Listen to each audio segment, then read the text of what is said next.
అనంతపురం జిల్లా నారపలో వీర జవాన్ సుబ్బయ్య అంత్యక్రియలు అశ్రు నయనాల మధ్య ముగిశాయి.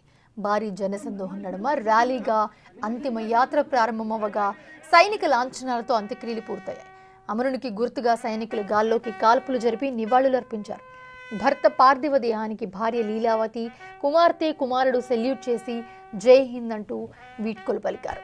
ఆ తర్వాత ఆర్మీ అధికారులు సుబ్బయ్య భార్య లీలావతికి జాతీయ పతాకాన్ని అందించారు.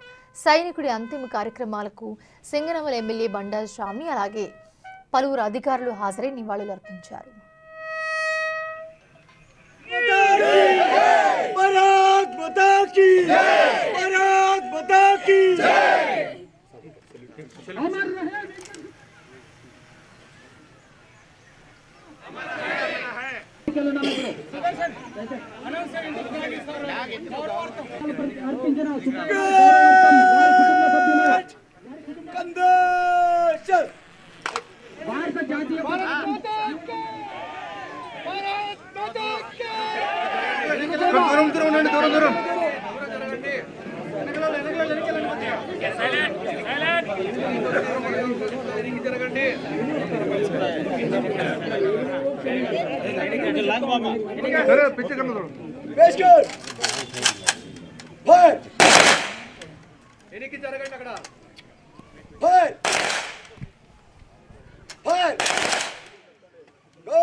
జవాన్ సుబ్బయ్య అంత్యక్రియలు తమ స్వగ్రామంలో జరిగినందుకు ఎంతో బాధపడుతున్నామని ఆయన బంధువులు తెలిపారు.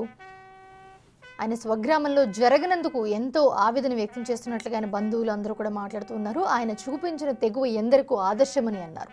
సుబ్బయ్య తమ ఊరి వ్యక్తి అయినందుకు గర్వపడుతూ ఉన్నామని చెప్పారంతా కూడా. ఇక సుబ్బయ్య కుటుంబాన్ని తప్పకుండా ఆదుకుంటామని ఆర్డీఓ కేశవనాయుడు తెలిపారు. మరోవైపు చూస్తే ఆర్మీ జవాన్ కుటుంబ సభ్యులకు టీడీపీ ఎప్పుడూ అండగా ఉంటుందని పార్టీ నేత వ్యాఖ్యానించారు. మాకు చాలా విషాదకరంగా ఉంది.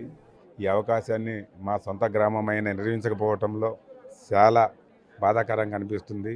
ఇతని స్ఫూర్తి ఎంతో మందికి ఆదర్శంగా ఉండాలని, వారి ఆత్మకు శాంతి చేకూరాలని ఆ భగవంతుని కోరుకొనుచున్నాం. ఇతని యాక్టివిటీ అయినా ఆర్మీలో ప్రతి ఒక్కటి అంటే రూల్స్ అండ్ ప్రకారంగా మంచి ఒక వ్యక్తిగా పేరు పొందిన వీరుడు, ప్లస్ చాలా మంచి మెంటాలిటీ ఉన్నవాళ్ళు, మొత్తం అంతా మంచి కంట్రోల్ చేసే బుద్ధి, ఎవరిని ఆఫీసర్లని కానీ డ్యూటీలో కానీ ఏ విధంలో అయినా కూడా అతను చాలా సహకరించి ఆ తర్వాత చాలా మంచి డ్యూటీ చేశారు. అతని గొప్పతనం వల్లే ఈ ప్రజలంతా వచ్చారు. వెరీ అన్ఫార్చునేట్ అండి. సైనికులు సైన్యంలో చేరేటప్పుడే దానికి సిద్ధమయ్యే చేస్తారు. But it is a very unfortunate issue. వాళ్ళ కుటుంబానికి వాళ్ళందరికీ కూడా కలెక్టర్ కాన్ఫరెన్స్ ఉండడం వల్ల కలెక్టర్ గారి తరఫున నన్ను ఇక్కడికి రావాలని చెప్పి అటెండ్ కాబట్టి నివాళులు అర్పించడం జరిగింది. ప్రభుత్వ పరంగా జిల్లా యంత్రాంగం తరఫున నేను అటెండ్ అవుతున్నాను. వాళ్ళ కుటుంబానికి ఏ విధంగా సహాయ సహకారం అందించాలో ప్రభుత్వం తరఫున అన్ని సహాయ సహకారం కలెక్టర్ గారు చెప్పమన్నారు.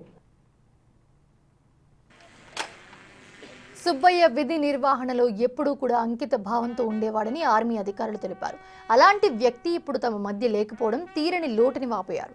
ఆర్మీలో చేరినప్పుడు ప్రాణాలను అర్పిస్తామని మాట ఇచ్చామని, సుబ్బయ్య లాంటి వ్యక్తులు తమకు ఎంతో స్ఫూర్తి అని ఆర్మీ సహచరులు కొనియాడారు.